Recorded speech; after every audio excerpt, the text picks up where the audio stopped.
Esa mañana me puse el vestido azul marino de siempre, el de los botones de nácar que me regaló mi madre hace más de 30 años. Me miré al espejo y pensé, hoy es un día importante. Hoy voy a conocer a la familia del hombre que quiere casarse con mi hija. Quería dar una buena impresión, no con joyas ni ropa cara. Solo quería que me vieran como lo que soy, una mujer de trabajo, una madre que lo dio todo. Pero cuando esa puerta se abrió, en menos de 3 segundos dejé de ser persona para ellos. La señora que nos recibió me miró de arriba abajo, recorrió mi ropa, mis zapatos, mi cartera sencilla, y sin bajar la voz, se giró hacia los demás y dijo con toda naturalidad: Parece una mendiga. Al casamiento, así no entra. Hubo un silencio, y luego risas. El joven que iba a casarse con mi hija se adelantó unos pasos, me miró con una sonrisa que me heló la sangre y dijo: al casamiento, así no entra. Sentí que el piso desaparecía bajo mis pies. Mis manos se enfriaron de golpe, como si alguien me hubiera echado agua helada por dentro. El corazón me latía tan fuerte que apenas escuché lo que siguió. Solo vi caras, caras que reían, caras que me observaban como si yo fuera algo fuera de lugar, algo que no debía estar ahí. Y en ese momento tomé una decisión. No dije nada, sonreí. Tomé mi bolso con calma, me despedí en voz baja y salí por esa puerta con la cabeza en alto. Cuando llegué al coche, saqué mi teléfono e hice una llamada. Una llamada que nadie esperaba. Una llamada que lo cambiaría todo. Pero para entender lo que ocurrió después, primero necesito contarte quién soy y por qué lo que parecía una tarde de humillación se convirtió en el principio de algo que ni yo misma imaginaba. Bienvenidos al canal Memorias de Patricia. Antes de comenzar, cuéntanos desde dónde nos estás viendo. Acompáñanos en esta historia que te llegará al alma. Y si llegaste hasta aquí, quiero pedirte algo antes de seguir. Si todavía no te has suscrito al canal, este es el momento. Deja tu me gusta en este video, porque cada uno me dice que hay alguien del otro lado que está escuchando de verdad. Y cuéntame, ¿desde qué ciudad me estás viendo hoy? Escríbelo en los comentarios. Me sorprende cada vez que veo hasta dónde llegan estas palabras. Me llamo Patricia Morales. Tengo 61 años. Vivo en la misma ciudad donde nací, aunque el barrio donde crecí ya no existe como era antes. Las calles siguen ahí, pero las personas que le daban vida se fueron yendo con los años, igual que pasa con todo lo que uno ama. Empecé a trabajar a los 16. No fue una decisión que tomé con libertad, fue una necesidad. Mi padre murió cuando yo tenía 15 años, y mi madre, que era una mujer fuerte pero agotada, necesitaba que alguien ayudara. Así que entré a trabajar en una ferretería de materiales de construcción que quedaba a 4 cuadras de nuestra casa. Empecé limpiando, ordenando estantes, atendiendo el mostrador cuando faltaba alguien. No era glamoroso, no era lo que yo había imaginado para mí, pero era trabajo honesto, y yo lo hacía bien. Llegaba antes que nadie y me iba después que todos. Pero además de trabajar, yo observaba. Miraba cómo se compraba, cómo se negociaba, cómo los proveedores llegaban con sus números y cómo don Aurelio, el dueño, los escuchaba con calma sin ceder jamás. Nunca alzaba la voz, nunca mostraba urgencia. Aprendí algo en esas tardes que ninguna escuela me enseñó. Quien muestra necesidad en los negocios, pierde. Y quien sabe esperar en silencio, gana. Pasaron los años. Me casé con Ernesto cuando tenía 28. Él era arquitecto, un hombre bueno, tranquilo, que me quería con esa constancia silenciosa que no hace ruido, pero que uno siente en cada cosa pequeña. En el café que preparaba sin que yo pidiera, en la mano que ponía sobre mi hombro cuando yo estaba cansada, en la forma en que miraba a nuestra hija cuando creía que nadie lo veía. Juntos construimos lo que teníamos. Primero un pequeño depósito de materiales de construcción, luego una distribuidora con 3 camiones. Y con el tiempo, con trabajo y sin atajos, una empresa constructora que fue creciendo proyecto por proyecto, ladrillo por ladrillo, contrato por contrato. Cuando nació Camila, los dos lloramos de alegría. Ernesto la cargó en brazos durante horas y no quería soltarla. Yo lo miraba desde la cama del hospital y pensaba, somos una familia completa. Somos todo lo que necesitamos ser. Pero la vida tiene sus propios planes, y rara vez los avisa. Ernesto murió hace 9 años. Un infarto silencioso, una madrugada de agosto. Se fue sin aviso, sin despedida, sin darnos la oportunidad de decirle todo lo que merecía escuchar. Se fue y me dejó con una empresa, una hija de 23 años, y un dolor que todavía hoy, en ciertos momentos, me toma por sorpresa cuando menos lo espero. Lo que vino después fue difícil, más difícil de lo que muestro. Hubo personas que creyeron que sin Ernesto yo no sabría cómo seguir. Socios que intentaron aprovechar ese momento de duelo. Clientes que probaron si podían negociar diferente ahora que la señora estaba sola. Proveedores que llegaron con condiciones que jamás se habrían atrevido a proponer frente a él. Se equivocaron todos, no porque yo sea especial, sino porque ya había aprendido, desde los 16 años, que la debilidad que uno muestra es la puerta que otros abren. Y yo no podía dejar esa puerta abierta. Tenía una hija. Tenía una empresa con 43 empleados que dependían de mí. Tenía la memoria de Ernesto que honrar. Así que seguí. Con los años, la empresa creció más de lo que habíamos imaginado juntos. Hoy tenemos contratos con municipios, con constructoras privadas, con desarrolladores de viviendas sociales y residenciales. Más de 80 empleados directos. Una sede nueva, amplia, que Ernesto habría amado ver con sus propios ojos. Pero hay algo que decidí hace muchos años y que nunca cambié.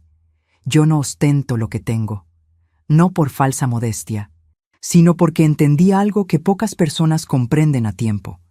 Quienes necesitan mostrar lo que tienen, generalmente no tienen tanto como dicen, y quienes realmente tienen, no necesitan demostrarlo. Camila creció viendo eso. Una madre que llegaba del trabajo con ropa sencilla, que no usaba joyas llamativas, que manejaba el mismo auto durante años sin cambiarlo por uno más vistoso. A veces, cuando era chica, me preguntaba con esa honestidad brutal que tienen los niños: «Mamá, ¿por qué las mamás de mis amigas tienen carteras más grandes que la tuya?» Y yo le respondía siempre lo mismo: «Porque ellas quieren que la gente vea lo que tienen. Yo prefiero que la gente vea lo que hago». Camila tardó años en entender eso del todo. Cuando entró a trabajar conmigo por un tiempo, cuando vio el negocio por dentro, cuando escuchó cómo hablaban de mí los clientes y los proveedores, cuando vio los contratos y las obras y los nombres de las personas que dependían de ese trabajo, empezó a comprender. Pero el amor tiene su propia lógica. Y a veces, esa lógica no coincide con todo lo que uno aprendió. Hay un sueño que Ernesto y yo teníamos y que nunca pudimos cumplir. Un viaje a España, al pueblo donde nació su madre, en el norte. Teníamos hasta los itinerarios anotados en una libretita que él guardaba en el cajón de la mesa de noche. Cuando él murió, guardé esa libretita sin tirarla. Todavía está ahí. Todavía tiene sus anotaciones con letra de arquitecto, clara, precisa, sin adornos innecesarios. A veces la saco y la leo. Y pienso que algún día voy a hacer ese viaje, que lo voy a hacer por los dos. Ella no lo sabía todavía, pero ese sueño guardado tendría un papel importante en lo que estaba por suceder. Hace 2 años, Camila me presentó a Rodrigo. Un joven de 32 años, simpático, seguro de sí mismo, con una sonrisa fácil y muchas palabras lindas. Trabajaba como supervisor en una empresa de logística. Tenía buena presencia. Sabía causar una buena impresión. Desde el primer momento sentí algo que no supe nombrar del todo. No era nada concreto. Era algo en la forma en que miraba las cosas que lo rodeaban, como evaluándolas, como calculando cuánto valían. Una mirada de inventario que yo había visto antes en ciertas mesas de negociación, en personas que quieren más de lo que piden. Pero Camila lo amaba, y yo amaba a Camila. Así que guardé lo que sentía y decidí darle tiempo. Darle la oportunidad de conocerlo mejor, de equivocarme. Ella no lo sabía todavía, pero lo que yo sentía esa primera tarde No era resistencia de madre ni miedo al cambio. Era algo que lleva años de trabajo y de pérdidas aprender a reconocer sin equivocarse. Era experiencia, la misma que me había enseñado a leer personas en salas de reuniones, en conversaciones donde las palabras dicen una cosa y los ojos dicen otra completamente distinta. Hay una tarde de hace 3 años que guardo con mucho cariño. Un domingo. Camila y yo habíamos ido al mercado juntas, como cuando ella era chica, y yo la llevaba en el carrito, y ella elegía las naranjas más grandes, aunque no cupieran en la bolsa. Ese domingo volvimos a caminar así, sin apuro, sin agenda. Ella eligió flores amarillas para su departamento. Yo elegí unas plantas pequeñas para la ventana de mi cocina. Tomamos un café en el lugar de siempre, en la esquina del señor Marcos, que lleva 40 años haciendo el mismo empanado, con la misma receta, y no piensa cambiarla por nada del mundo. Camila me habló de sus sueños esa tarde. Quería viajar, aprender portugués, tener algún día una familia propia. Los ojos le brillaban mientras hablaba, y yo la escuchaba con ese amor que solo saben las madres, el que te alegra el alma y al mismo tiempo te duele un poco, porque sabes que el tiempo pasa y que los hijos son de ellos mismos, no tuyos.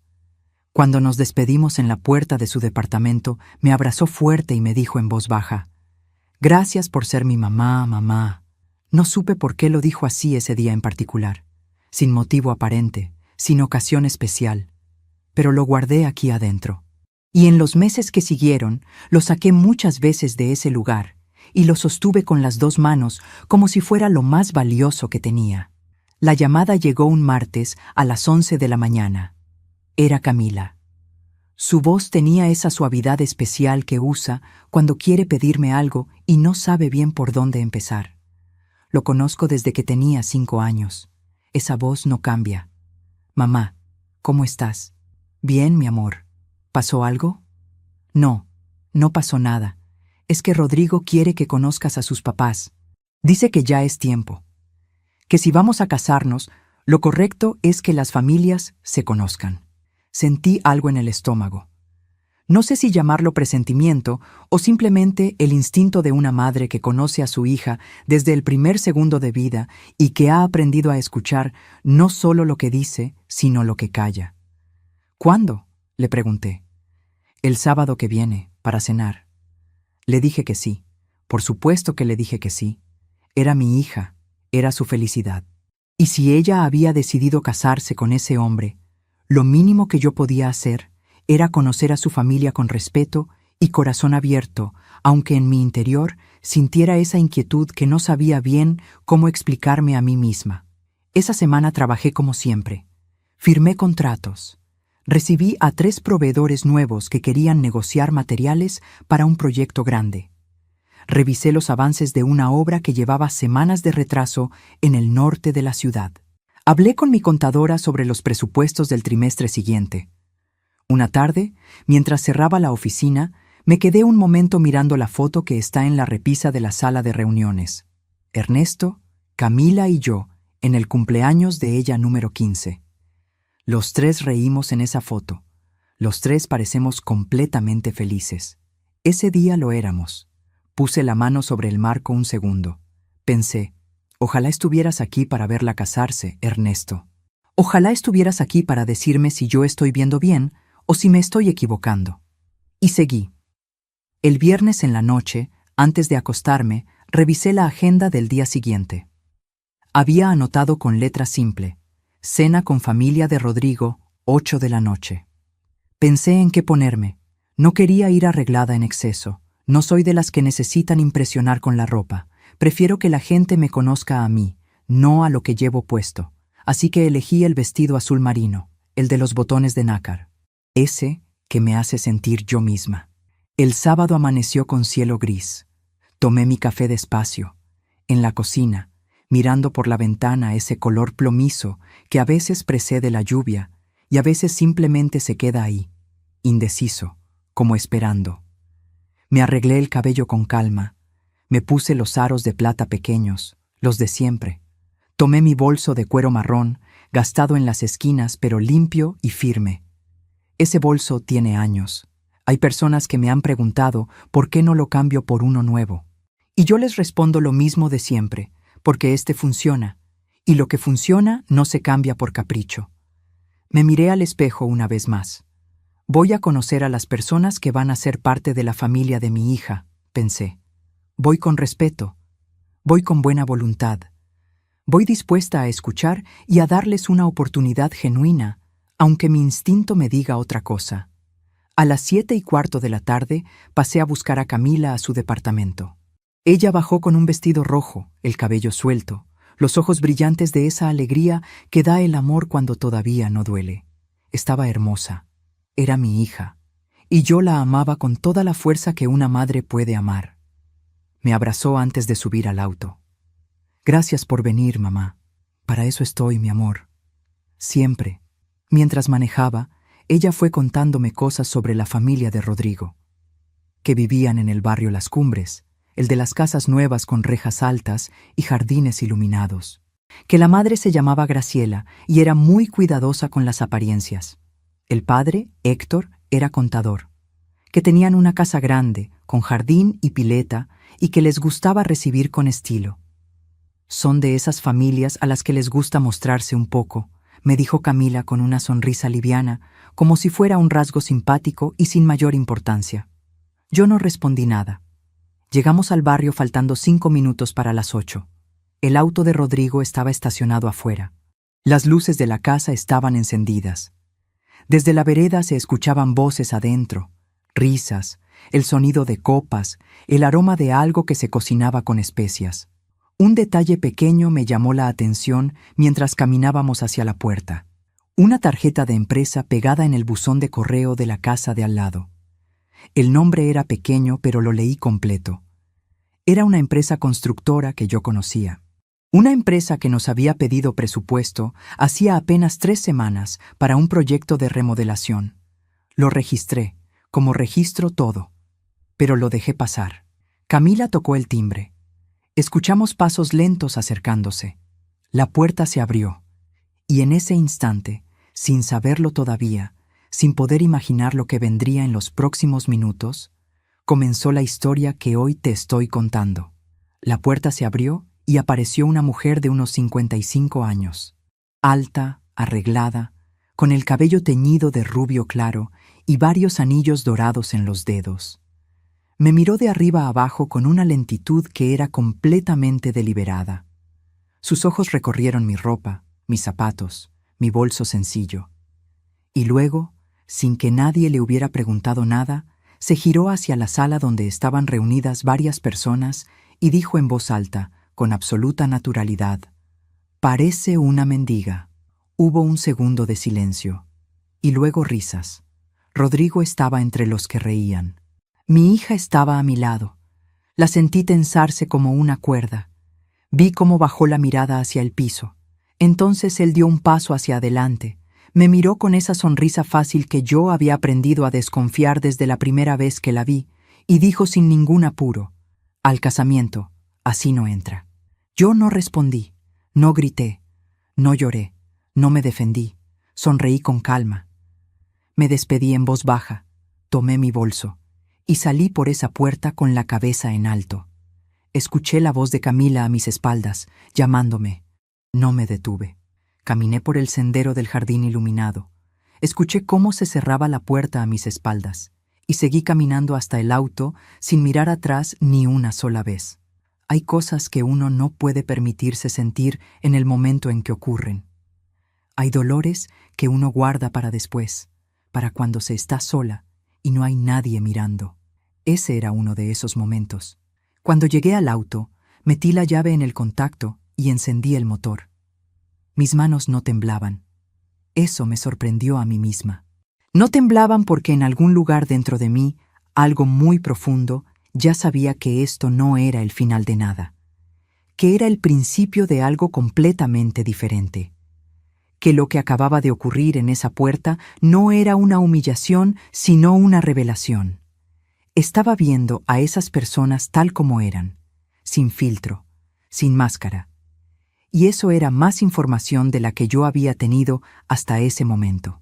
Saqué el teléfono y busqué el nombre de Carmen, mi asistente de dirección desde hace 14 años.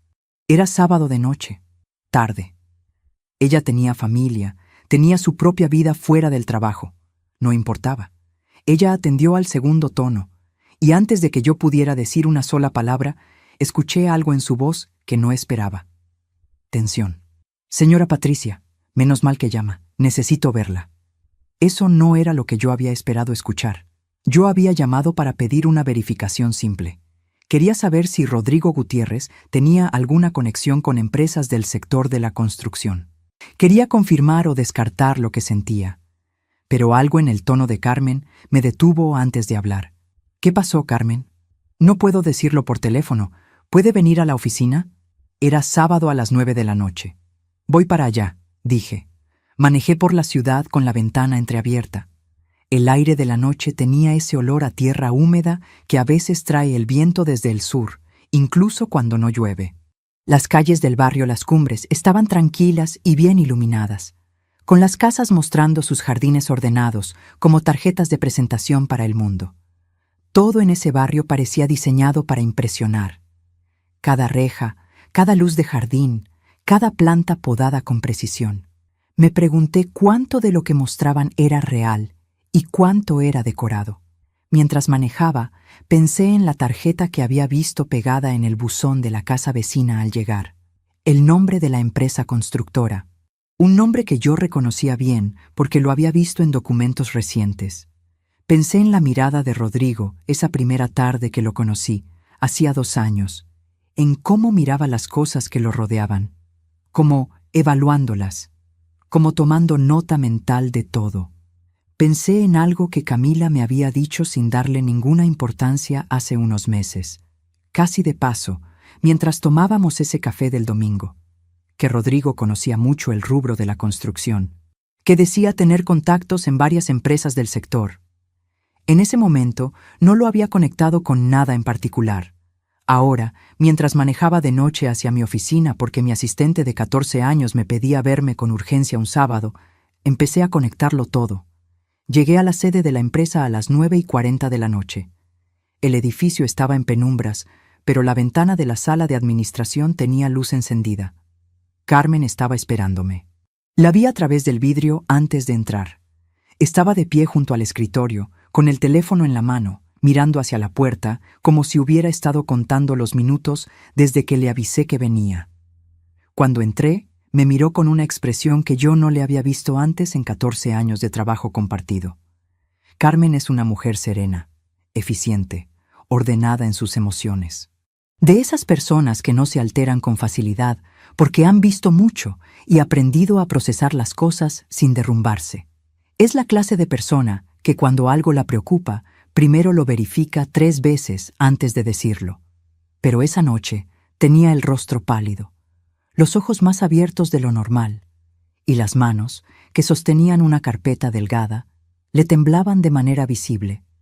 Se acercó rápido hacia mí, casi sin saludarme. «Cierre la puerta con llave», me dijo en voz baja, casi en susurro. «Carmen, ¿qué está pasando? Me está asustando». «Por favor, con llave primero». La cerré. Ella se acercó a la pequeña ventana que da al pasillo y miró hacia afuera durante unos segundos, verificando que no hubiera nadie más en el edificio. Luego fue hasta el interruptor de la pared, apagó la luz principal de la sala y encendió solo la lámpara pequeña del escritorio. La sala quedó en una penumbra tenue y extraña que me resultó incómoda. «Siéntese, por favor», me dijo. Me senté, pero sin quitarle los ojos de encima. «Señora Patricia, llevo 3 semanas queriendo decirle esto, 3 semanas buscando el momento y el cómo. Cada vez que lo intentaba me preguntaba si estaba viendo bien o si estaba exagerando, si era una coincidencia, si me estaba equivocando». Puso la carpeta sobre el escritorio entre las dos. Con cuidado. No la abrió todavía. Sus manos no dejaban de temblar. La miré a los ojos. «Carmen, dígame». Ella tomó aire. «¿Conoce usted a un hombre que se llama Rodrigo Gutiérrez Peralta?» El aire en la sala cambió. Lo sentí físicamente. «Es el novio de mi hija», dije con calma. Carmen cerró los ojos un segundo. Fue un gesto pequeño, breve, pero decía todo. Cuando los abrió, vi algo en ellos que me preparó para lo que venía. No era miedo exactamente, era pena. La pena de quien tiene que decirle a alguien una verdad que va a doler mucho. ¿Cuánto sabe usted sobre él?, preguntó. Le conté todo lo que sabía, lo que Camila me había contado. Su trabajo como supervisor en logística, su familia en el barrio Las Cumbres, la cena de esa noche, lo que había ocurrido cuando abrieron la puerta, cómo me había despedido y me había ido. Carmen escuchó todo en silencio absoluto, sin interrumpir. Cuando terminé, asintió muy despacio, como alguien que confirma lo que ya sabía. Eso es exactamente lo que él quiere que ustedes sepan, dijo en voz baja. Una pausa corta. Nada más que eso. Abrió la carpeta. Sacó el primer papel con las 2 manos y lo puso frente a mí sobre el escritorio. Hace 3 semanas, comenzó, uno de nuestros proveedores de logística, la empresa distribuidora Noroeste, solicitó una reunión urgente conmigo. Usted estaba en viaje de trabajo. No quise interrumpirla hasta tener algo concreto en las manos. Me dijeron que habían recibido una propuesta de otra empresa constructora para que cambiaran de proveedor, y que esa propuesta venía acompañada de información sobre nuestra empresa. Hizo una pausa. Información interna nuestra, detalles de contratos vigentes, márgenes de precios de referencia, calendarios de obra, datos que no existen en ningún lugar público. Me quedé completamente quieta. ¿Quién enviaba esa información?, pregunté. Carmen deslizó el primer papel hacia mí lentamente. En el encabezado del correo electrónico había un nombre que yo ya conocía. Rodrigo Gutiérrez, leí en voz alta. Esa fue la primera capa. Pero no era la última. Me quedé mirando ese papel durante varios segundos. El nombre, la dirección de correo electrónico, la fecha en la esquina superior. El correo tenía 5 meses de antigüedad. ¿5 meses?, pregunté. Al menos eso, dijo Carmen. Es el registro más antiguo que tenemos acceso en este momento, pero hay indicios para creer que comenzó antes. Me recosté en la silla. 5 meses atrás, Camila y Rodrigo llevaban apenas 3 meses de relación. Cerré los ojos un segundo. Siga, le dije. Carmen sacó otra hoja del interior de la carpeta. Rodrigo Gutiérrez Peralta trabaja como supervisor regional en la empresa logística del Sur S.A. Esa empresa es subcontratista nuestra desde hace 2 años. Al incorporarse como supervisor de esa empresa, él obtuvo acceso a nuestra plataforma de gestión de contratos como usuario externo con perfil de proveedor. Es el acceso estándar que damos a los supervisores de empresas colaboradoras. En teoría, es limitado, pero con ese acceso logró obtener información que no debería haber podido ver. ¿Cómo lo hizo? Eso todavía lo está revisando el área de sistemas. Hay una vulnerabilidad en la plataforma que debimos haber cerrado antes, pero lo más importante ahora no es el cómo exactamente. Hizo una pausa. Lo más importante es el para qué. Sacó más papeles.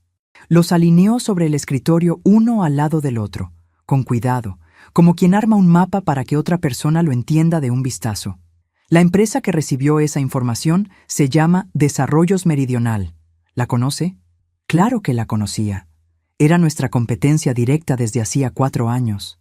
Habíamos perdido 2 licitaciones municipales importantes contra ellos en el último año y nunca habíamos entendido bien por qué. Nuestras propuestas eran sólidas, bien fundamentadas, competitivas. Pero ellos llegaban siempre con números que parecían calculados para ganar por un margen muy estrecho, como si supieran de antemano cuánto íbamos a ofrecer. Porque lo sabían. Porque tenían los nuestros. Sentí un frío que no venía del aire acondicionado. ¿Rodrigo trabaja para Desarrollos Meridional?, pregunté.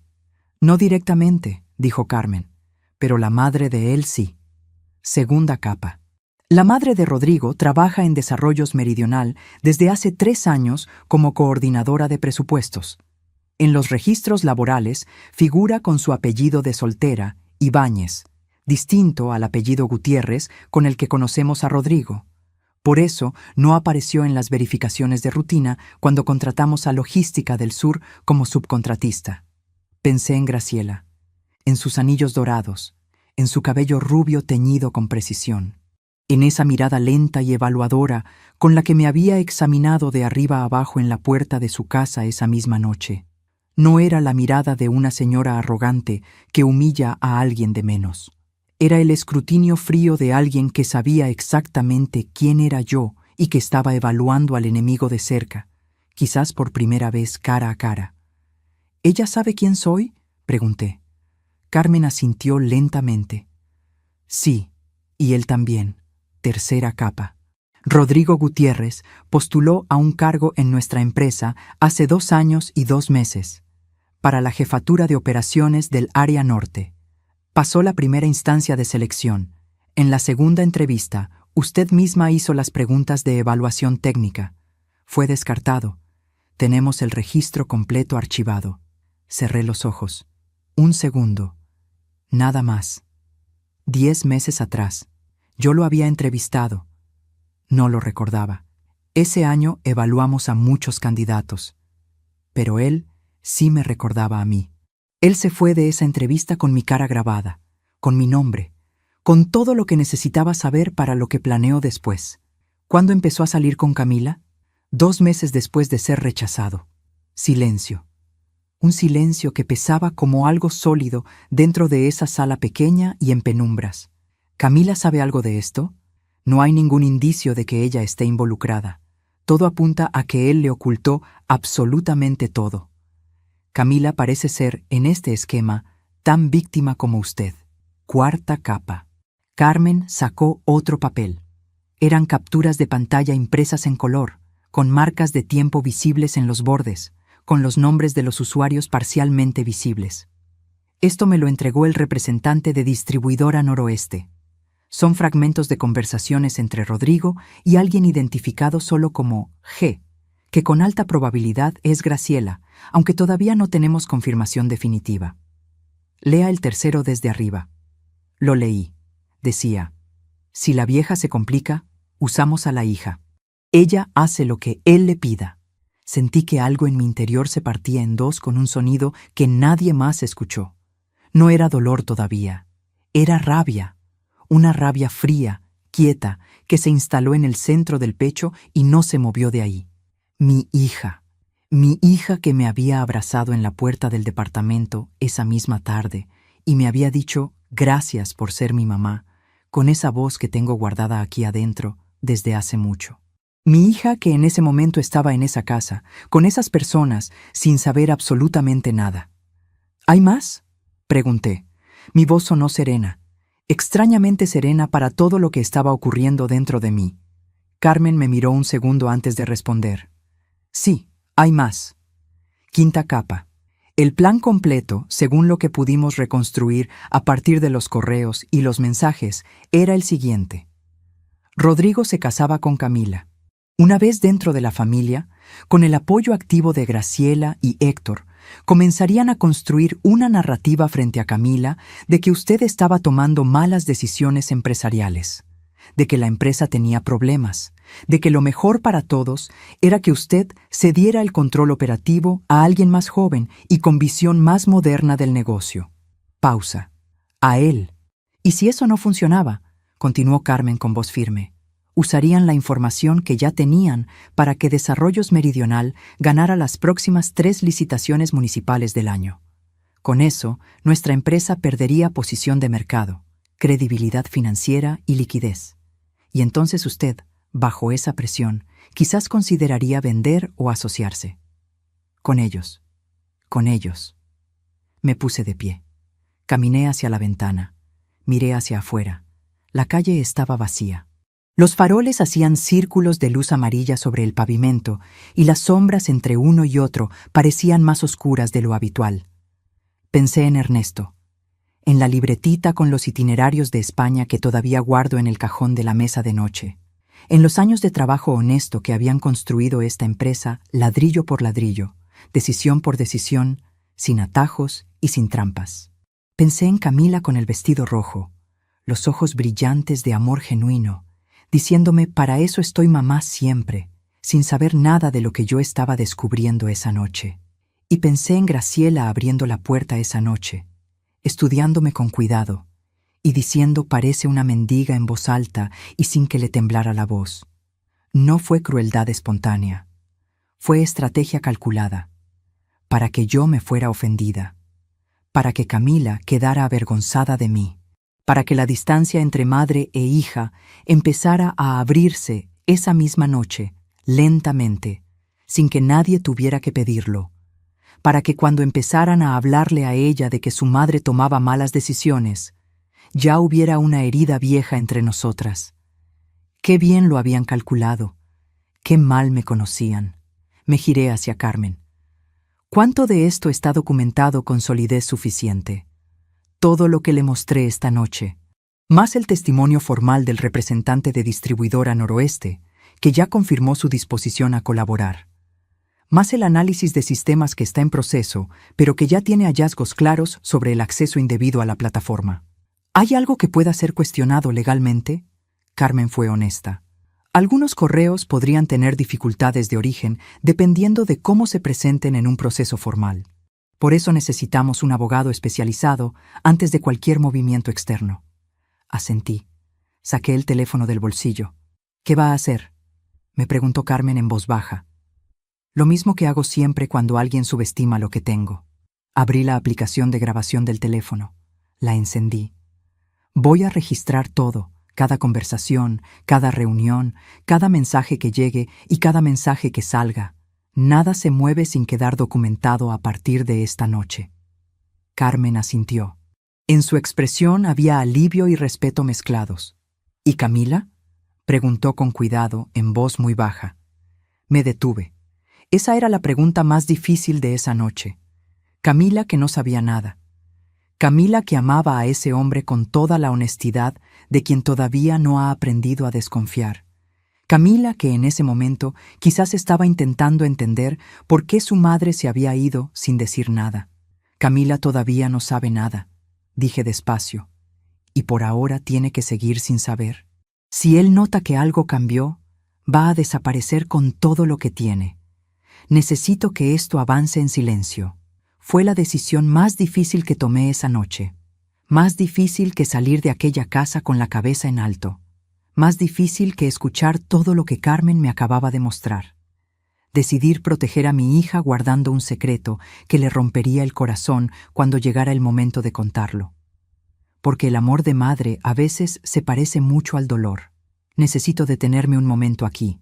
Porque mientras te cuento esto, pienso en cuántas personas me están escuchando ahora mismo que también cargaron algo en silencio, que supieron una verdad que no podían decir todavía, que eligieron esperar porque proteger a alguien que amaban valía más que el alivio de hablar, que pasaron noches largas cargando solas un peso que nadie más podía ver. ¿Tú también viviste algo así? ¿También guardaste algo por amor, aunque te costara? Escríbeme en los comentarios. Quiero leer lo que tienes para decir. Quiero que sepas que en esta historia, lo que tú sientes también tiene un lugar.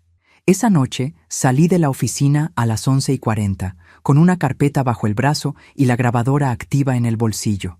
El cielo gris de la mañana se había convertido en una noche despejada, con estrellas que rara vez se ven bien desde la ciudad. Las miré un segundo antes de subir al auto, y le hablé a Ernesto en silencio, como hago a veces cuando no sé a quién más hablarle. Le dije, no me voy a quedar callada esta vez. Y sentí, de una manera que no sé explicar del todo bien, que desde algún lugar él ya lo sabía. A las 7 de la mañana del domingo siguiente, llegué a la oficina antes que nadie. No había dormido bien. Me había acostado tarde, me había despertado temprano, y en las horas entre los dos había pensado en Camila, en Rodrigo, en la carpeta que dejé sobre el escritorio antes de irme la noche anterior. Carmen llegó 20 minutos después. Me encontró con el café ya hecho y los papeles extendidos sobre la mesa. Me miró y supo que yo no había dormido. ¿Cómo está?, preguntó. Bien, dije. Siga. Se sentó y abrió una carpeta nueva, más gruesa que la de la noche anterior. Estuve hasta las 2 de la madrugada terminando esto, dijo. El área de sistemas me mandó el reporte preliminar. Aquí está el registro completo de accesos de Rodrigo a la plataforma desde que ingresó como usuario de Logística del Sur. Me pasó el documento. Eran 17 páginas de registros de sistema, fechas, horarios, secciones consultadas. La mayoría de los accesos eran normales, coherentes con su rol como supervisor de logística. Pero había un patrón que se repetía con precisión. Los viernes por la tarde, entre las 5 y las 7 de la tarde, había accesos a secciones que no correspondían a su área. Contratos de obras, proyecciones presupuestarias, calendarios de licitaciones, los viernes por la tarde. Pensé en cuántas veces Camila me había dicho que los viernes Rodrigo llegaba tarde porque tenía reuniones de cierre de semana. ¿Esto es suficiente para un abogado?, pregunté. Es suficiente para empezar, dijo Carmen. El abogado va a necesitar un análisis técnico más formal, pero este registro muestra el patrón con claridad. Asentí. Le pregunté lo que tenía que preguntarle. Carmen, ¿por qué esperó 3 semanas para decirme esto? Ella no respondió de inmediato. Miró sus manos sobre la mesa. Porque usted me importa, dijo finalmente, y porque sabía que cuando le dijera esto, todo iba a cambiar. Quería estar segura de lo que le decía antes de hacerlo. No quería equivocarme. La miré en silencio. No se equivocó, le dije. Nos miramos un momento sin decir nada más. A veces entre dos personas que se conocen bien, el silencio dice más que las palabras. Gracias, Carmen. No me las dé todavía, dijo con calma. Todavía queda mucho por hacer. Tomé la carpeta nueva junto con la del día anterior, las cerré con cuidado y las metí en mi bolso. Salí de la oficina. La calle estaba tranquila. El sol de la mañana del domingo tenía esa claridad particular que solo tienen los domingos. Esa luz que parece más limpia que la de cualquier otro día de la semana. Y yo tenía algo importante que hacer. Lucía me conoce desde que teníamos 12 años. Crecimos en el mismo barrio, fuimos a la misma escuela, nos casamos con 6 meses de diferencia. Cuando murió Ernesto, fue la primera persona que llegó a mi casa y la última en irse esa noche. No me dijo nada especialmente sabio ni buscó las palabras perfectas. Solo se quedó ahí, a mi lado, haciendo lo que hacen las amigas de verdad cuando no hay nada que decir que alcance. Llegué a su casa a las 9:30 de la mañana con la carpeta bajo el brazo. Cuando abrió la puerta y me vio la cara, me hizo pasar sin preguntar nada. Cerró la puerta detrás de mí, puso agua a calentar para el café, trajo 2 tazas y se sentó frente a mí en la mesa de la cocina donde hemos tenido todas las conversaciones importantes de los últimos 49 años de amistad. Habla, me dijo. Le conté todo, desde la cena del sábado hasta los documentos que Carmen me había mostrado.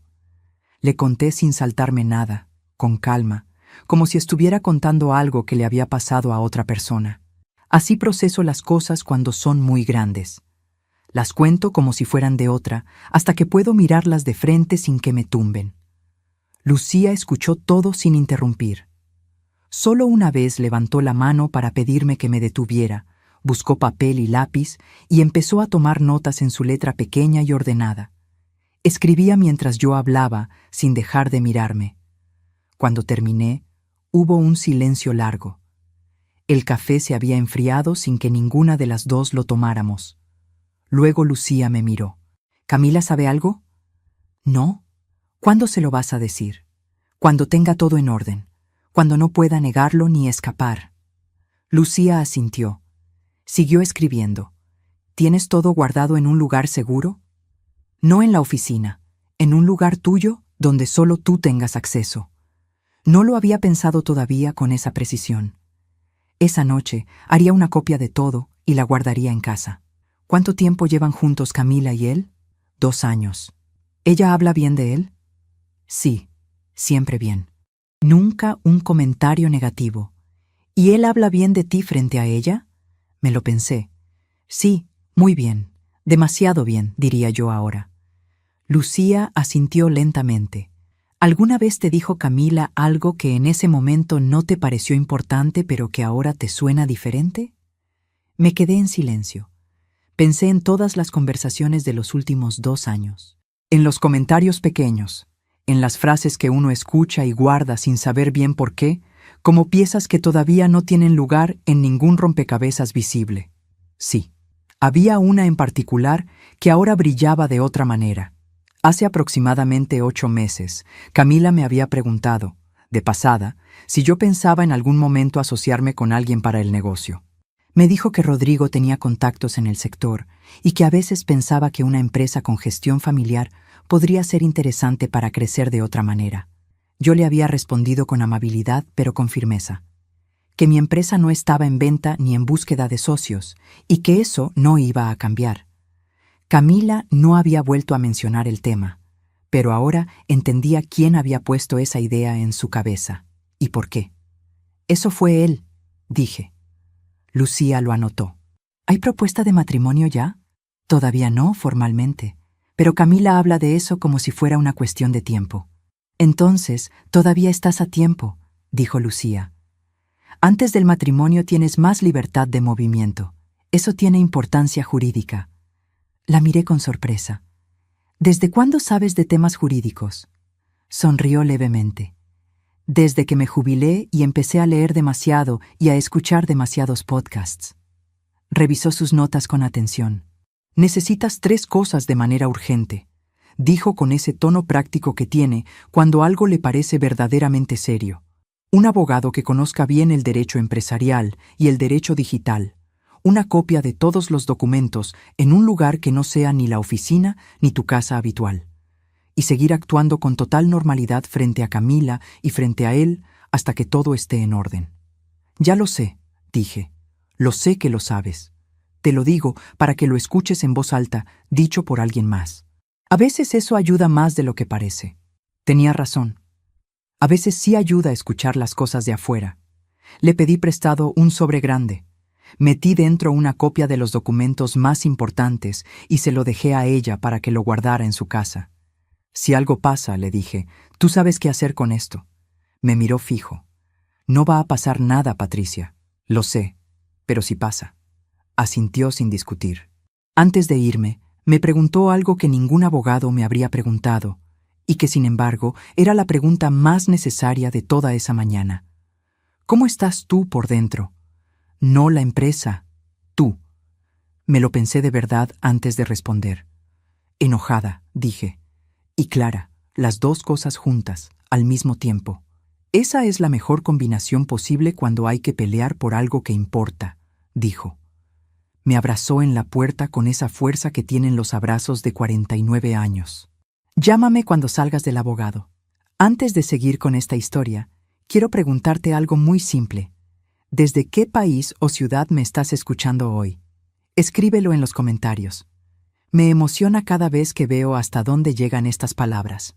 El doctor Hernán Solís tenía 68 años, el cabello completamente blanco y unos anteojos con marco grueso que usaba siempre en la punta de la nariz, como si estuvieran a punto de caerse, aunque nunca lo hacían.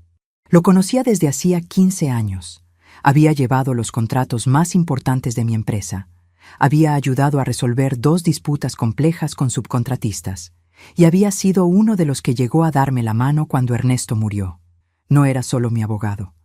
Era una de esas personas en las que uno confía sin tener que explicar el porqué. Lo llamé el lunes por la mañana temprano. «Patricia, ¿todo bien?», fue lo primero que me dijo, con esa percepción que tienen algunas personas para notar cuando algo cambió en la voz de alguien que conocen bien. «No exactamente», respondí. «Necesito verte hoy si es posible». «A las 4 de la tarde. Aquí te espero». Llegué a su oficina puntual. Un segundo piso con paredes forradas de libros ordenados por tema, una planta grande en la esquina que él regaba con una regadera pequeña de cerámica azul.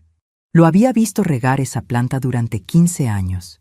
Era uno de esos detalles que hacen que un lugar parezca confiable.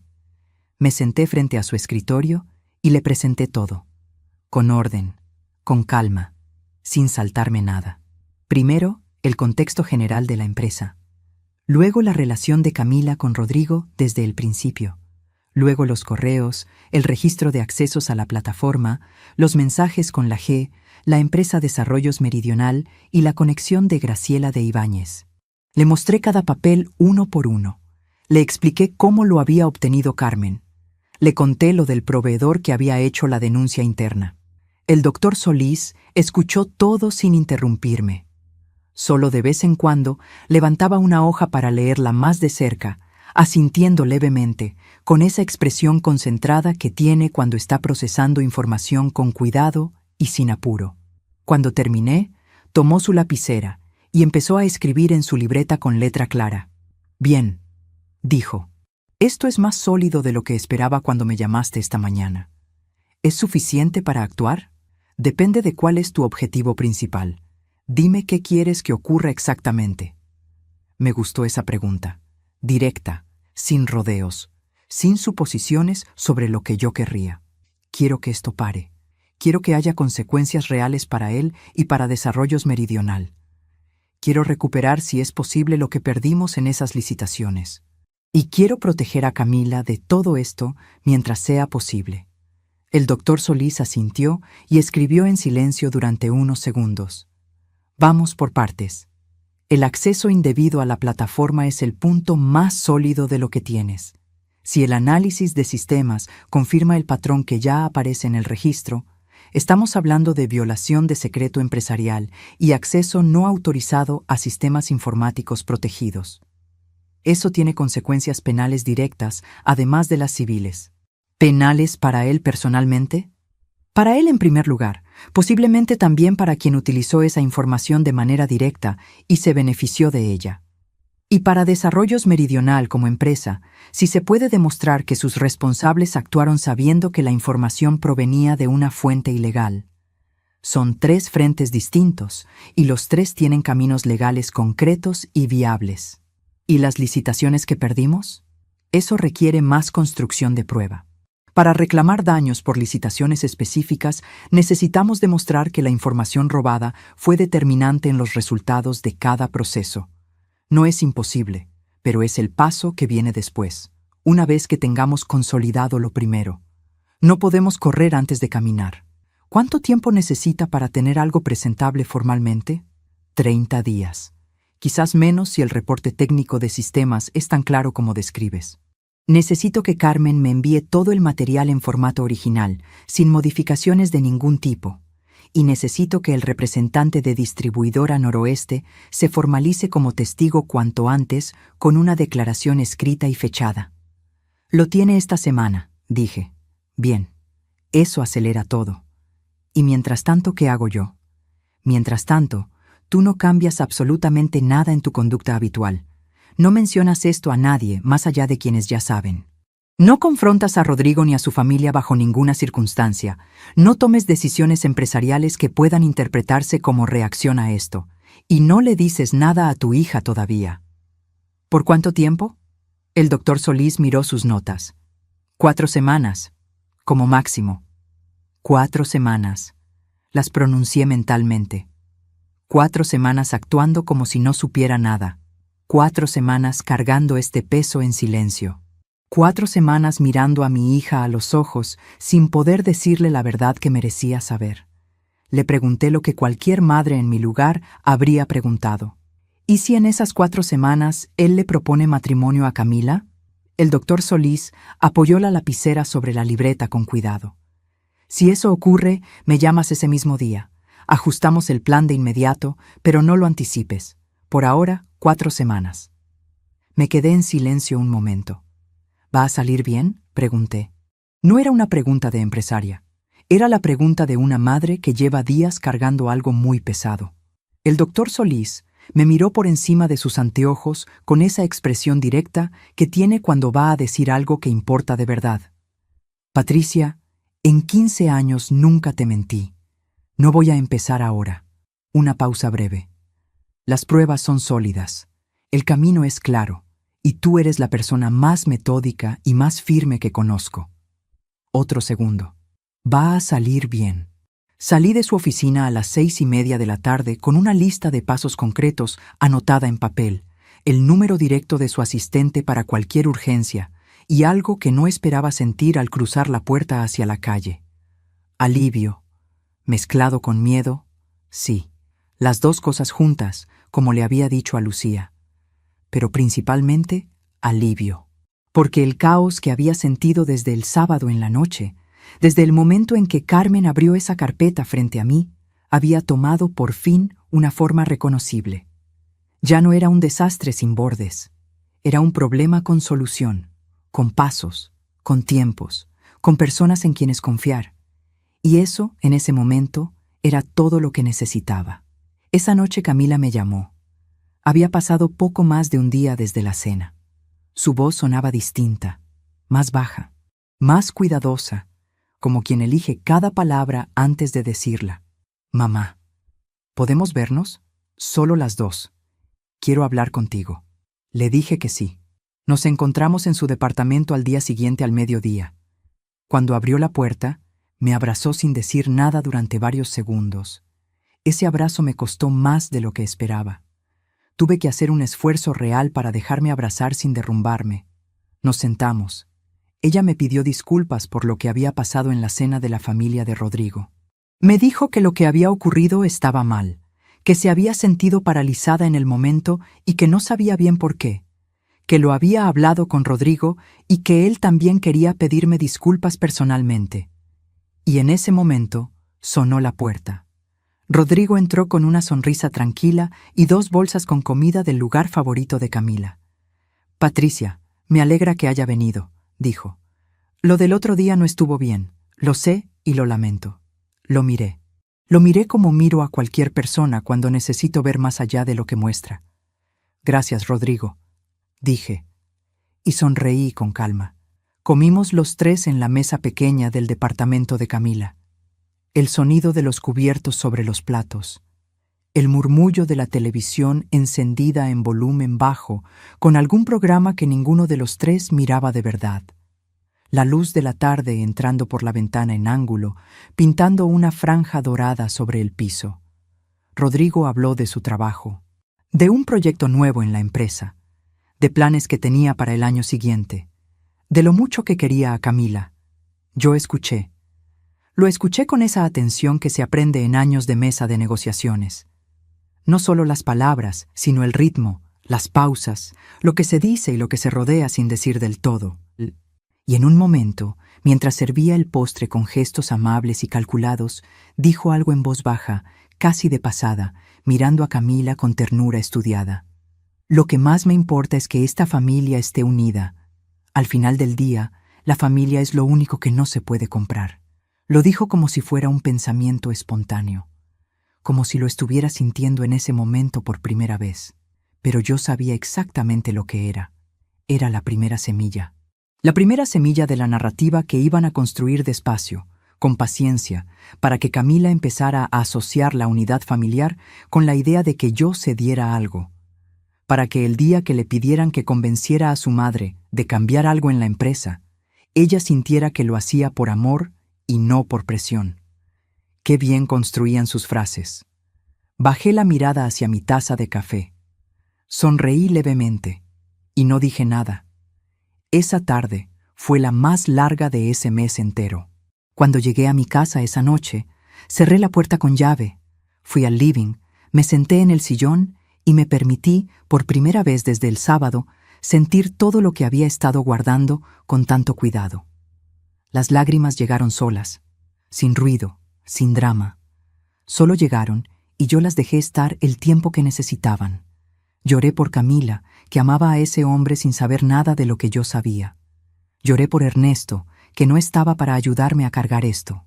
Lloré un poco por mí misma, porque cargar en silencio es mucho más pesado de lo que uno calcula antes de empezar a hacerlo. Después me sequé la cara, fui al dormitorio, abrí el cajón de la mesa de noche, saqué la libretita de Ernesto con los itinerarios de España y la sostuve un momento entre las manos. Todavía estoy de pie, le dije. La guardé de nuevo con cuidado. Tomé la carpeta con los documentos y las notas del doctor Solís. La abrí. Leí cada página una vez más, con calma, como quien revisa el mapa antes de emprender un camino que ya conoce, pero que igual necesita ver con sus propios ojos antes de dar el primer paso. 4 semanas. Yo podía. El miércoles de la 4ª semana, el doctor Solís llamó a las 10 de la mañana. Ya está presentado todo, dijo. la denuncia penal ante la Fiscalía y la demanda civil contra Desarrollos Meridional. Las notificaciones llegaron esta mañana a Logística del Sur y a Desarrollos Meridional. Le agradecí y guardé el teléfono. Me quedé en silencio en mi oficina. Miré el escritorio ordenado, el café que se había enfriado sin que yo lo tomara. Miré la foto de Ernesto y Camila en la repisa, la del cumpleaños número 15 con los tres sonriendo. Ya está en movimiento, pensé. Ya no hay vuelta atrás. Traté de seguir trabajando. Revisé un contrato, respondí correos, busqué agua. Nada llegué a terminarlo del todo, porque en algún lugar de la mente siempre estaba ese pensamiento. En algún momento de esta mañana, Rodrigo va a saber. 2 horas después, mi teléfono vibró. El nombre en la pantalla era Rodrigo. Atendí. No habló de inmediato. Hubo un segundo de silencio cargado, como el momento antes de que algo se rompa. Y luego su voz, que yo había escuchado siempre controlada y agradable, llegó transformada en algo que no reconocí como suyo. ¿Usted presentó una denuncia contra mí? No era una pregunta. Era una acusación directa. Sí, dije con calma. ¿Sabe lo que está haciendo? ¿Sabe lo que me va a costar esto? ¿Piensa en su hija? ¿En lo que le está haciendo a Camila con esta locura? Primera etapa. Rabia. Rodrigo, dije con voz tranquila, lo que le está haciendo daño a Camila no es lo que yo hice esta semana, es lo que usted hizo durante 2 años mientras ella confiaba en usted con todo lo que tenía. Hubo un silencio breve. Luego la voz subió un tono. Escúcheme bien, tengo conexiones en este sector que usted no imagina. Si sigue adelante con esto, le voy a hacer la vida imposible. Le voy a cerrar cada puerta que le queda abierta en este rubro y en cualquier otro.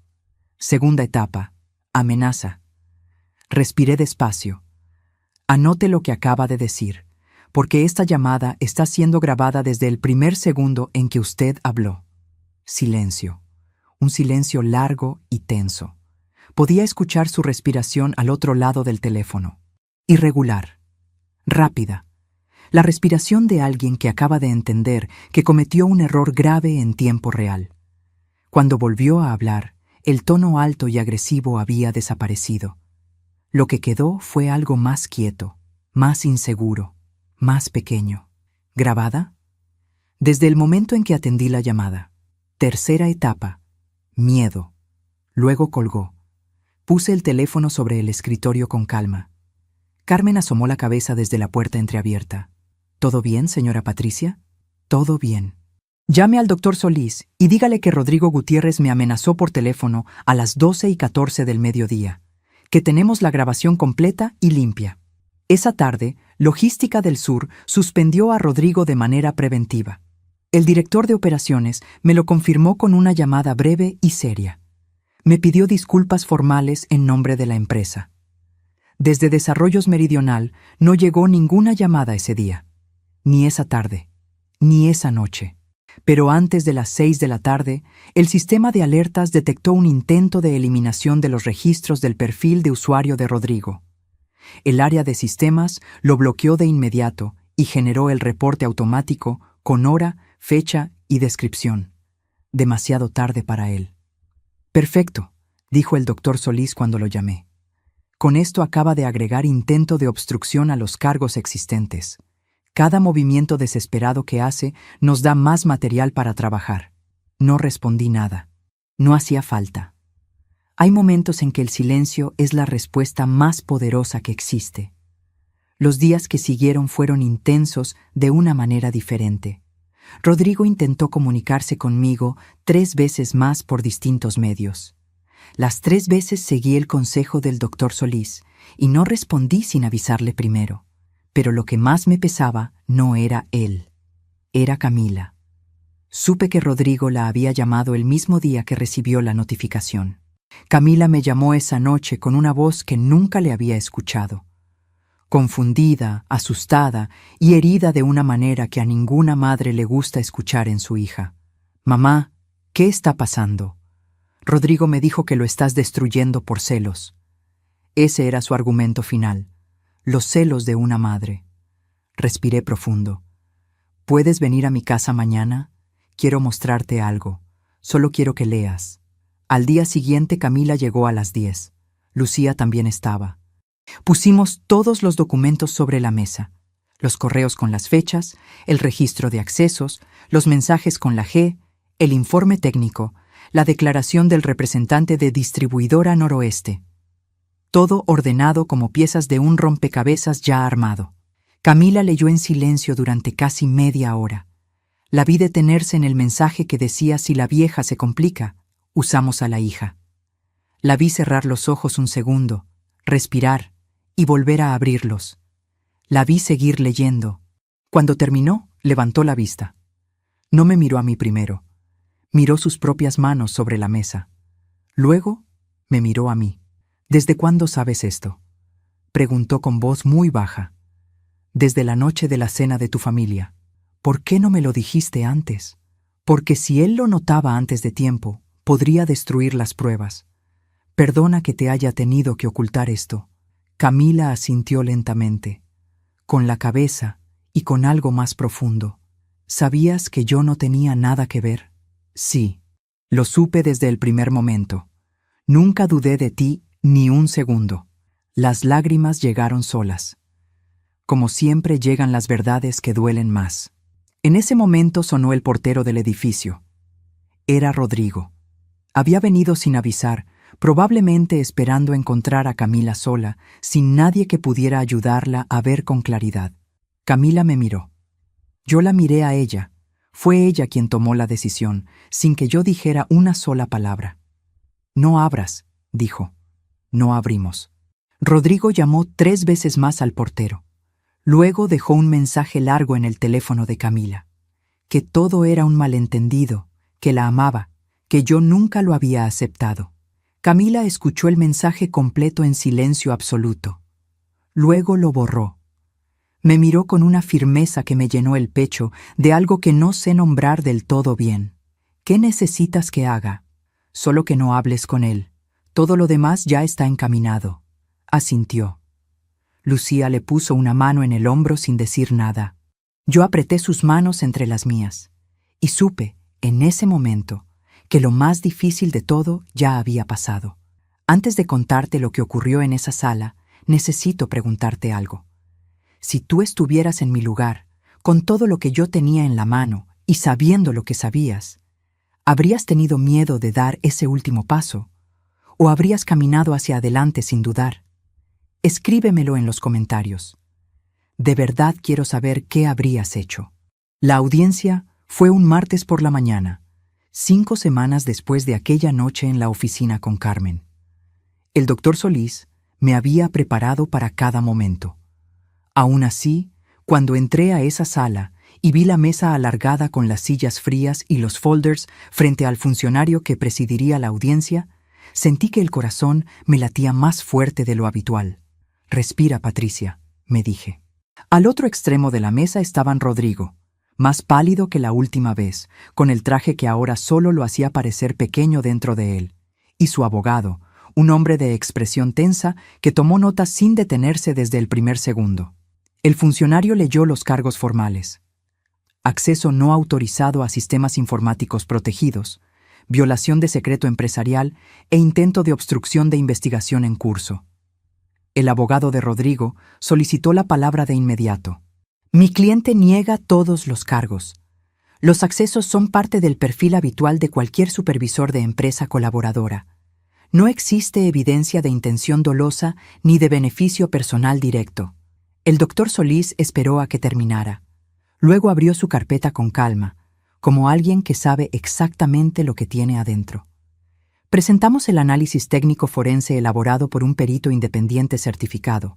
17 páginas que documentan los accesos del señor Gutiérrez a secciones fuera de su perfil de usuario, de manera sistemática, los viernes por la tarde, durante 6 meses consecutivos.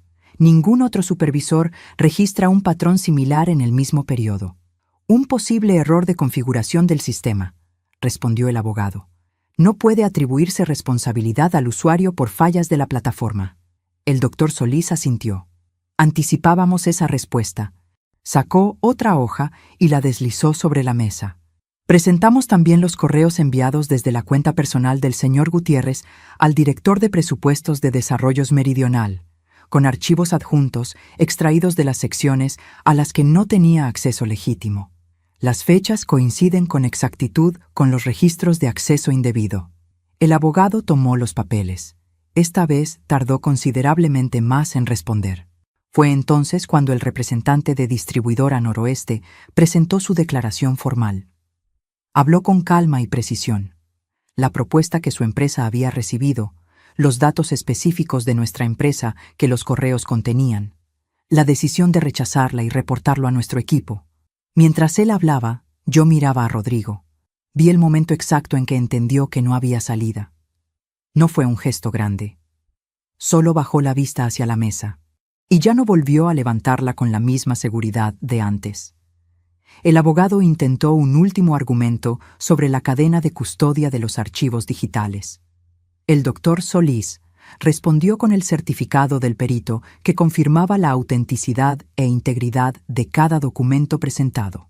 El funcionario tomó nota en silencio total. Nadie habló. Luego preguntó si alguna de las partes tenía algo más que agregar. El abogado de Rodrigo negó con la cabeza. El doctor Solís me miró de reojo. Yo asentí. La parte demandante desea presentar un elemento adicional que surgió durante el proceso. Abrió el último sobre de la carpeta. Era la transcripción completa de la llamada del miércoles de la cuarta semana.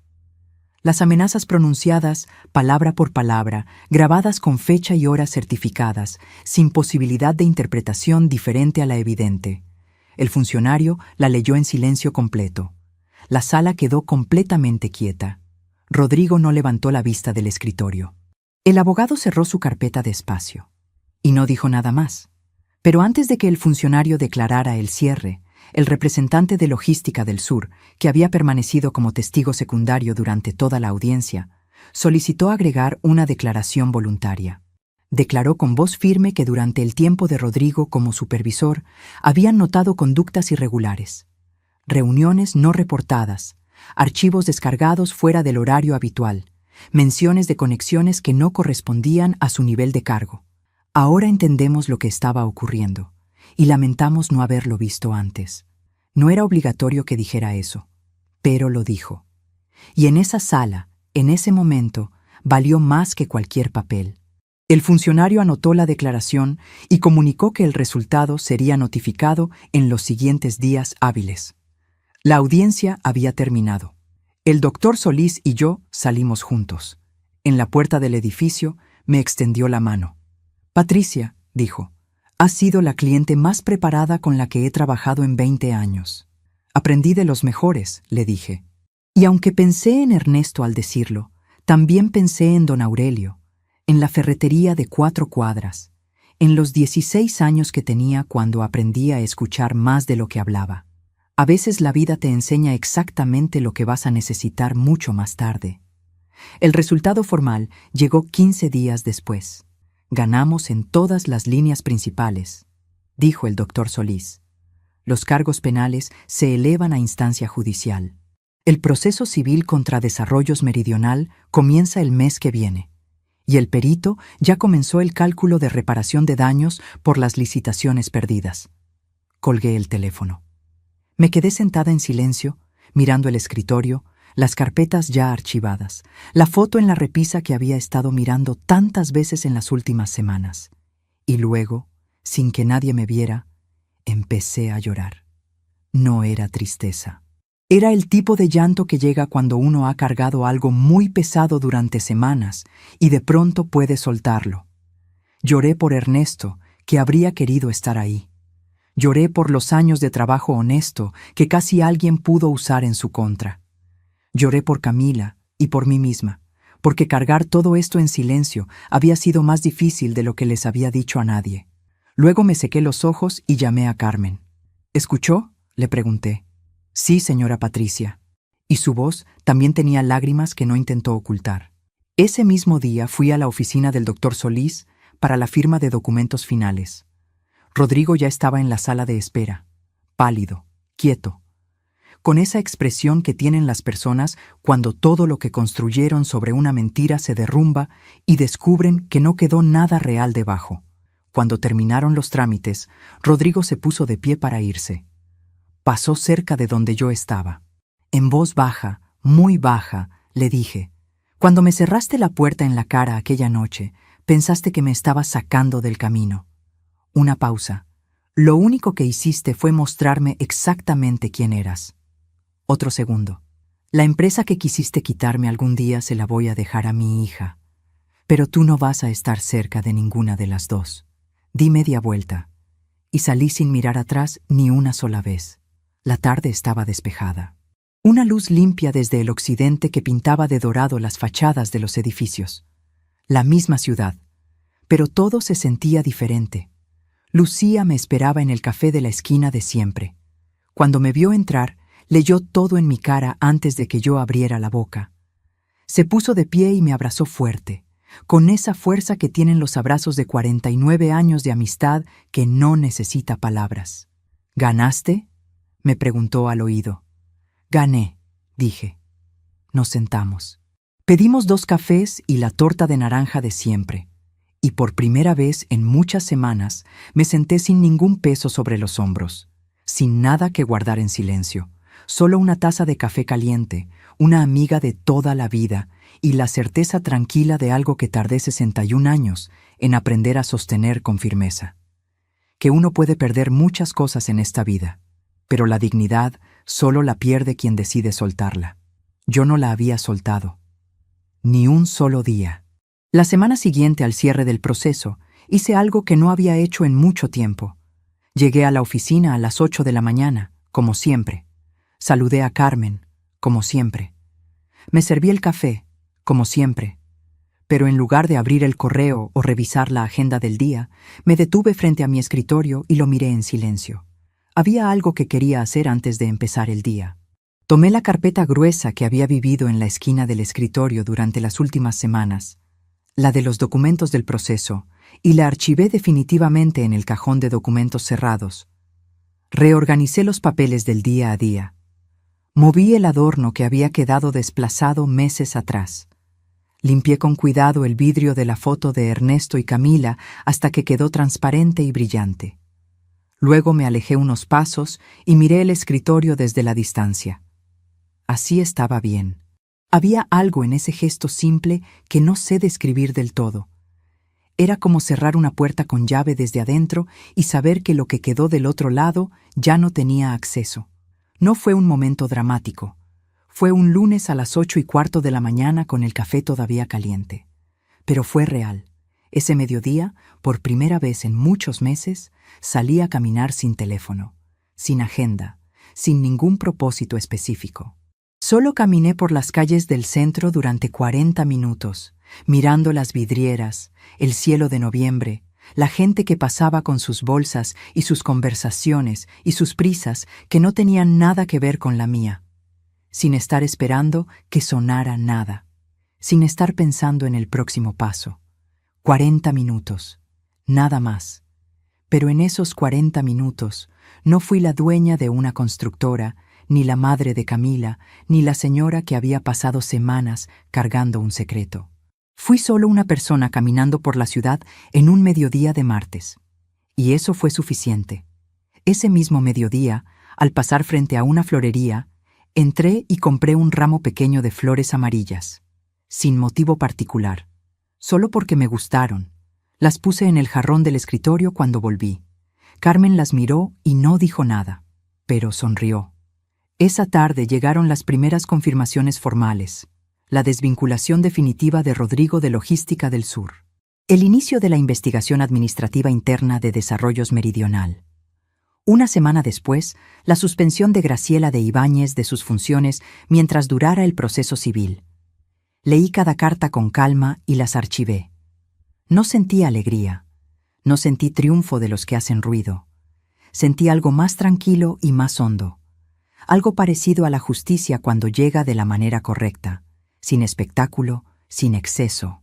Solo el orden de las cosas acomodándose de vuelta en su lugar, como agua que vuelve a su nivel. El viernes de esa semana, Lucía, Carmen, Camila y yo nos reunimos en mi casa para cenar. Puse la mesa con el mantel de los días especiales, el que guardaba para las Navidades y los cumpleaños. Hice la misma comida que preparaba cuando Camila era chica. Pusimos música suave de fondo. Nadie hizo un discurso ni levantó una copa con palabras preparadas de antemano. Solo cenamos juntas. Hablamos de cosas pequeñas, de proyectos nuevos, de la clase de acuarela que yo quería empezar, de nada que tuviera urgencia ni peso. Pero era la primera vez en muchos meses que yo podía estar sentada en esa mesa sin ningún secreto debajo de la conversación, sin ninguna distancia invisible entre mi hija y yo, sin ninguna parte de mí en otro lugar. Cuando Camila se fue esa noche, me abrazó en la puerta con los dos brazos apretados. «Gracias por no rendirte, mamá», me dijo en voz baja. La abracé fuerte. «Para eso estoy, mi amor, siempre». La recuperación no fue una línea recta. Hubo días muy buenos, días normales y días en que algo pequeño me tomaba por sorpresa y me llevaba de regreso a un lugar que yo creía haber cerrado. 3 semanas después del cierre del proceso, estaba buscando un documento en el cajón de la mesa de noche cuando encontré la libretita de Ernesto, la de España, la de los itinerarios escritos con letra de arquitecto en las páginas que habían amarilleado con los años. La sostuve un momento sin abrirla, y esa tarde me permití llorar de una manera diferente a todas las veces anteriores. No por la empresa, ni por la traición, ni por el peso de las semanas pasadas. Lloré por él, solo por él. Por todos los años en que había estado tan ocupada sobreviviendo y construyendo y protegiendo, que a veces no me había dado el tiempo necesario para extrañarlo como merecía. Lo extrañaba profundamente. Me senté en el borde de la cama con la libretita en las manos durante un buen rato. Leí cada página con cuidado, los itinerarios con los nombres de los pueblos y los días asignados a cada lugar, la lista de cosas que él quería ver y las que quería probar, los dibujitos pequeños que hacía en los márgenes, porque era arquitecto y no podía evitar dibujar aunque fuera en una libretita de viaje. Cuando terminé de leer, la guardé de nuevo, y luego hice algo que llevaba años postergando con excusas que siempre parecían razonables en su momento. Busqué una academia de acuarela que quedaba a 15 cuadras de mi casa. La semana siguiente me inscribí en la clase de los sábados por la mañana, no porque tuviera talento especial ni ninguna expectativa artística, sino porque siempre me había gustado ver cómo el color se mueve en el agua sobre el papel, y porque había llegado finalmente la hora de hacer cosas solo porque me gustaban, sin propósito de negocio, sin utilidad que justifique el tiempo. La primera clase fui sin saber qué esperar. El grupo era pequeño. La maestra era joven, paciente y buena, explicando con simplicidad. Y había, entre las otras alumnas, una señora de unos 63 años llamada Beatriz, que hacía un comentario gracioso cada vez que su pincel no hacía lo que ella le pedía, que era frecuente. Nos reímos juntas desde la primera clase. Beatriz tenía una pequeña panadería artesanal cerca de su casa y venía a la clase todos los sábados como su manera de separar el trabajo del descanso. La semana siguiente me invitó a conocerla. Fui. El pan que hacía era extraordinario. Tenía ese olor de las panaderías de antes, el que mezcla la harina tostada con algo dulce que no se identifica del todo, pero que hace que uno quiera quedarse. Empezamos a caminar juntas después de la clase, luego a tomar el café que ella misma traía en un termo grande, luego a contarnos cosas de la vida con la facilidad con que se hablan las personas que no tienen nada que demostrar la una a la otra. No es fácil hacer amigas nuevas a los 61 años. Pero, como descubrí ese año en muchas cosas, no imposible es diferente a no fácil. Hay una frase que me encontré pensando una mañana mientras mezclaba los colores, sin buscarlo, sin que nadie me la dijera. A los 61 años aprendí que la fuerza no es no sentir. La fuerza es sentir todo lo que hay que sentir y elegir seguir de pie. La escribí en un papel pequeño y la puse en la pared de la cocina, donde la veo todos los días cuando tomo el primer café de la mañana. Ahí sigue. Algunos días la leo y pienso en todo lo que costó aprender eso, en las noches que dormí poco, en las conversaciones que tuve conmigo misma en silencio porque no había nadie más disponible en ese momento, en la cantidad de veces que me dije que podía, antes de saber con certeza si podía. Pero la leo, y me acuerdo. Y en ese recordar, algo se asienta. Fue Camila quien lo propuso. Llegó un domingo a mi casa, se sentó en la silla de siempre con las 2 manos alrededor de su taza de té y me miró con esa expresión que tienen las personas cuando llevan un rato pensando en algo antes de decirlo. «Mamá, ¿y si vamos a España?» La miré. ¿A España? Al pueblo de la familia de papá, el que él siempre quiso visitar. Hizo una pausa breve. Encontré la libretita cuando me la dejaste ver el otro día. Leí los itinerarios. Leí los dibujitos en los márgenes. Y pensé que ya es tiempo. Me quedé en silencio un momento. Pensé en todos los años que esa libretita había estado en el cajón esperando. En todas las veces que la había sacado y la había vuelto a guardar diciéndome que algún día, cuando las cosas estuvieran más tranquilas, cuando hubiera menos trabajo, cuando el momento fuera mejor. El momento nunca llega solo. Hay que ir a buscarlo. Sí, dije. Vamos. Organizamos el viaje en 6 semanas, sin apuro. Llegamos al norte de España, en la segunda semana de octubre, cuando esa región tiene esa luz particular que parece pintada en tonos de gris y dorado al mismo tiempo. El pueblo de la familia de Ernesto quedaba en un valle entre montañas pequeñas y redondas, con una iglesia de piedra antigua en el centro de la plaza y casas de ventanas oscuras que habían visto pasar muchas generaciones. Caminamos sin ningún apuro. Leímos las placas en los muros. Entramos a la iglesia que olía a piedra y a cera vieja. El párroco joven, con mucha paciencia y una sonrisa amable, nos ayudó a encontrar el registro de bautismo de la abuela de Ernesto entre las páginas amarillentas de un libro de hace más de 90 años. Camila fotografió la página con cuidado. Yo la sostuve un momento entre las manos, con el mismo cuidado con que había sostenido la libretita. «Papá habría llorado aquí», dijo Camila en voz muy baja. «Sí», dije. «Y después habría querido comer algo y dibujar la iglesia en una servilleta». Camila se rió. Yo también me reí. Y en ese momento, en esa iglesia de piedra, en un pueblo del norte de España, sentí algo que hacía mucho tiempo no sentía de manera tan completa. Sentí que estábamos bien, las 2, y que él, de alguna manera, también estaba ahí. Esa tarde, Camila y yo nos sentamos en un bar pequeño frente a la plaza, con 2 vasos de vino tinto de la región, y nada urgente por hacer. Hablamos de Ernesto con esa calidez que tienen los recuerdos de las personas que uno amó bien. De cuando él llevaba a Camila al trabajo los sábados para que viera cómo se construía un edificio, ladrillo por ladrillo. De cómo siempre decía que las cosas que duran se construyen despacio.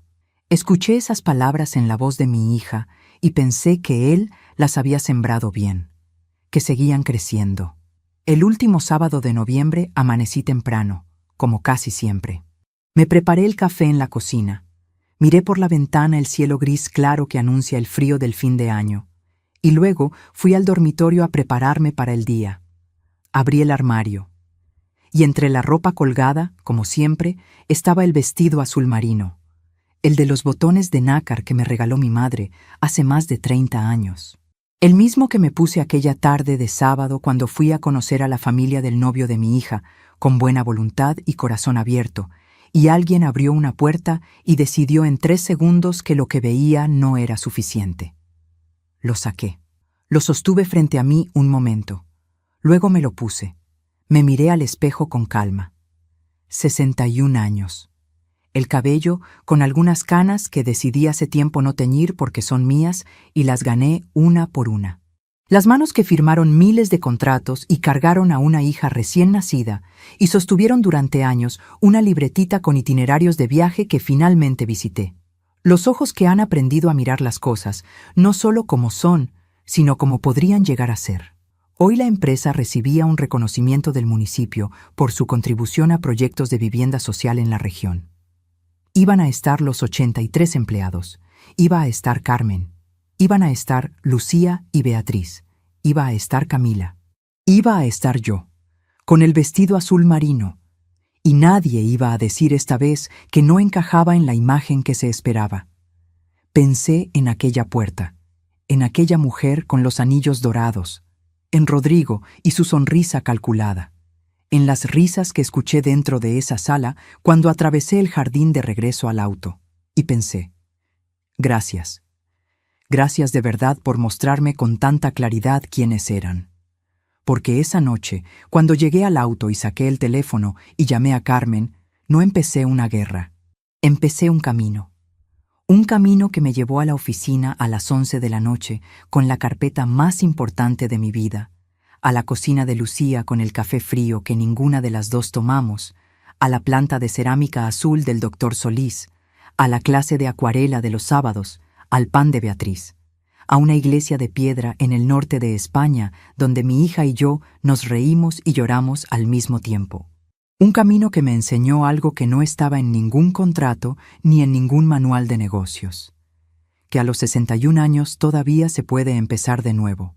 No desde cero, desde todo lo que una ya es.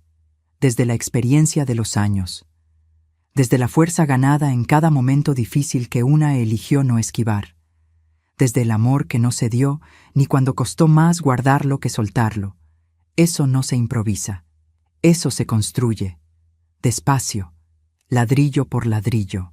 Y si tú llegaste hasta aquí, quiero decirte algo de persona a persona, de alguien que también ha cargado cosas que pesaban demasiado para cargarlas sola.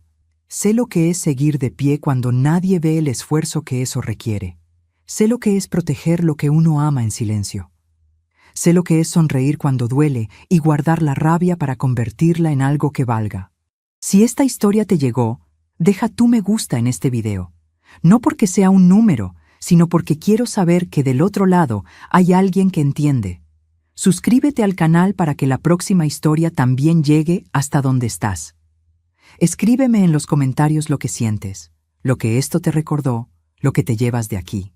Y si conoces a alguien que necesita escuchar esto hoy, a una amiga, a tu mamá, a tu hermana, a alguien que está cargando algo pesado y todavía no sabe cómo soltarlo, comparte este video con ella, porque a veces la historia de otra persona nos da exactamente el valor que nos faltaba para dar el primer paso en la propia. Esta historia no termina aquí. Ninguna historia que valga la pena termina cuando uno creía que iba a terminar. Apenas está comenzando.